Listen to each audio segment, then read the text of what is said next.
नमस्कार दोस्तों, स्वागत है आपका स्टडी फॉर सिविल सर्विसेज में। वीडियो को पूरा देखिए। कोई भी आपका फीडबैक है, कोई सजेशन है, तुरंत वीडियो में कमेंट करके जरूर बताइए। अच्छा लगे तो वीडियो लाइक जरूर कर लीजिए और ऐसे वीडियो लगातार फ्री में पाने के लिए चैनल को तुरंत सब्सक्राइब कर लीजिए और बेल आइकन को जरूर टैप कर लीजिए ताकि आगे भी सारे वीडियो आपको मिलते रहे। यूट्यूब में फॉलो करते हैं तो प्लीज ये वाला फ्री टेलीग्राम चैनल जरूर ज्वाइन कर लीजिएगा। सारे नोटिफिकेशन, सारे अपडेट यहीं पे आते हैं, ध्यान रखिएगा। स्टडी फॉर सिविल सर्विसेज का कोई भी पेड ग्रुप अगर आपको ज्वाइन करना है तो सिर्फ 85648096960609797523864455 यही नंबर है हमारे, सिर्फ जहां पे कॉल या व्हाट्सएप कर सकते हैं।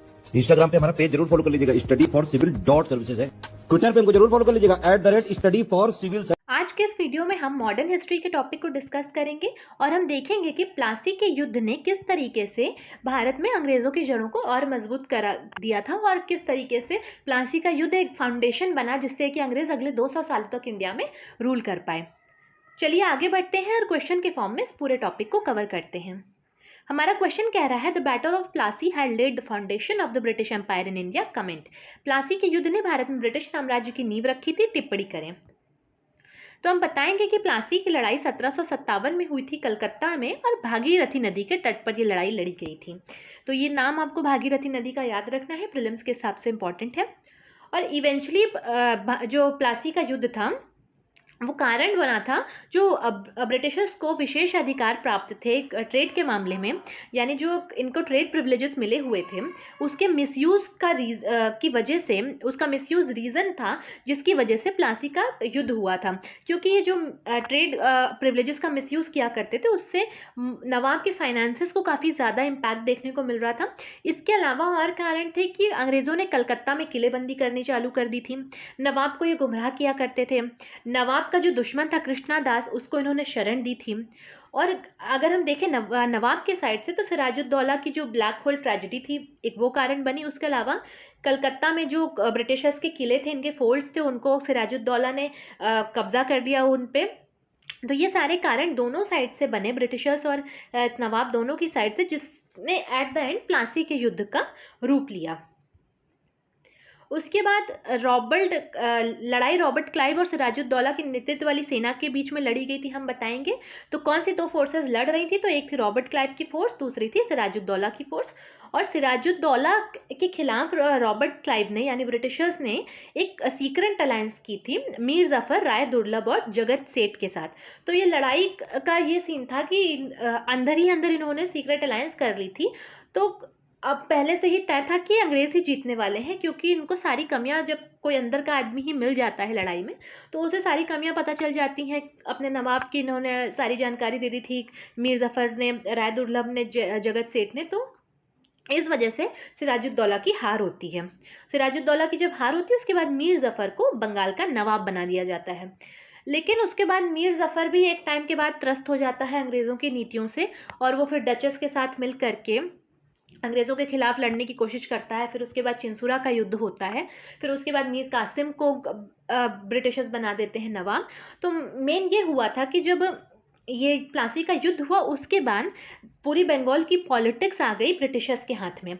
वो जिसको चाहते थे नवाब बना देते थे, जिसको चाहते थे वो हटा देते थे।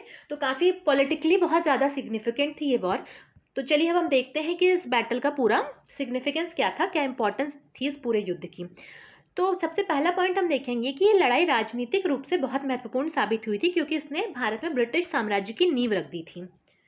और इस युद्ध के बाद अंग्रेज़ों ने बंगाल में अपना सैन्य वर्चस्व स्थापित कर लिया था, यानी मिलिट्री सुपरमेसी हो गई थी बंगाल वाले रीजन में।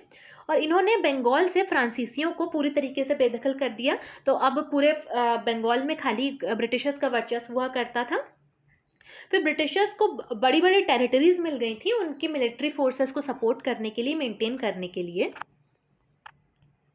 इसके अलावा हम देखेंगे कि कलकत्ता पर अंग्रेजी संप्रभुता को मान्यता मिल गई थी और अंग्रेज़ों ने नवाब के दरबार में एक अंग्रेजी निवासी को भी नियुक्त कर दिया था, यानी इंग्लिश सोवर्निटी हो गई थी कलकत्ता के ऊपर। और उसके अलावा एक इंग्लिश रेजिडेंट हो गया था नवाब के कोर्ट में, जो कि पूरा ब्यौरा रखता था कि कोई ये जो नवाब है किसी और यूरोपियन पावर के साथ कोई कांटेक्ट ना रखें, इस तरीके से सारी वो जानकारी रखता था।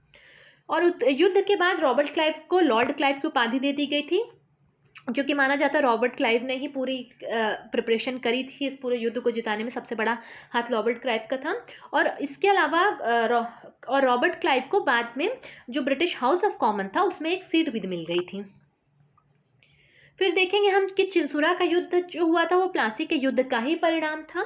जब मीर जाफर अंग्रेज़ों से असंतुष्ट हो गया तो उसने डचों के सहयोग से अपनी शक्ति को मजबूत करने की कोशिश की और नवंबर 1759 में चिंसुरा की लड़ाई हुई थी। और ये हुई किसके किसके बीच थी? चिंसुरा का युद्ध हुआ था नवंबर 1759 में और हुआ था ब्रिटिशर्स और डच सेना के बीच में, जिसमें कि ऑब्वियसली ब्रिटिशर्स जीत गए थे और फिर इसके बाद मीर कासिम को इन्होंने बंगाल का नवाब बना दिया। ये तो हो गया पॉलिटिकल इफेक्ट्स। उसके अलावा आर्थिक प्रभाव भी इस पूरे युद्ध के देखने को मिले थे। हुआ ये था कि अंग्रेज़ों ने बंगाल के निवासियों से कई तरीके के फिर टैक्सेस लेना शुरू कर दिया था अपनी आर्मी को मेंटेन करने के लिए, और जिसने भारतीय अर्थव्यवस्था को काफ़ी बुरी तरह प्रभावित किया था। तो ये था प्लासी का युद्ध। इसके बाद हम डिस्कस करेंगे बक्सर का युद्ध, और बक्सर के युद्ध के बाद से फाइनली इंग्लिश कंपनी जो है पूरी तरीके से डुअल गवर्नमेंट सिस्टम ला करके इंडिया में अपना गवर्नेंस लेकर के आती है। तो बने रहिएगा चैनल के साथ, मिलते हैं नेक्स्ट वीडियो में। Thank you for watching.